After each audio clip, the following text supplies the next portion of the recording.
নমস্কার, আমি অনিন্দা।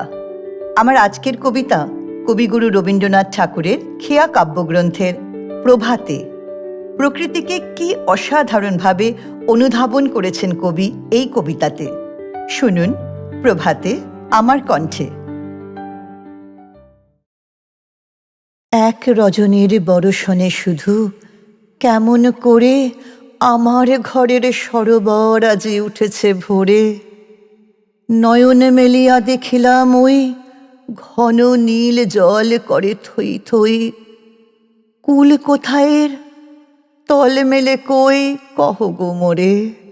এক বরষায় সরোবর দেখো উঠেছে ভোরে। কাল রজনীতে কে জানিত মনে এমন হবে।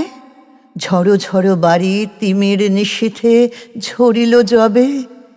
ভরা শ্রাবণের নিশি দুপোহরে শুনেছেন শুয়ে দীপহীন ঘরে। কেঁদে যায় বায়ু পথে প্রান্তরে কাতর রবে। তখন সে রাতে কে জানিত মনে এমন হবে। হ্যারো হ্যারো মোর অকুল অশ্রু সলিলে মাঝে। আজি এ অমূল কমল কান্তি কেমনে রাজে। একটি মাত্র শ্বেত শতদল আলোক পুলকে করে ঢল ঢল।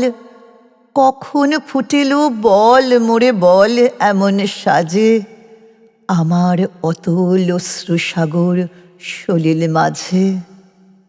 আজি একা বসে ভাবিতেছে মনে ইহারে দেখি। দুঃখ যামিনীর বুক চেরা ধন হেরিনুয়ে কি। ইহারি লাগিয়া হৃদ বিদারণ এত ক্রন্দন এত জাগরণ। ছুটেছিল ঝড় ইহারি বদন বক্ষে লেখি। দুঃখ যামিনীর বুক চেরা ধন হেরিনুয়ে কি।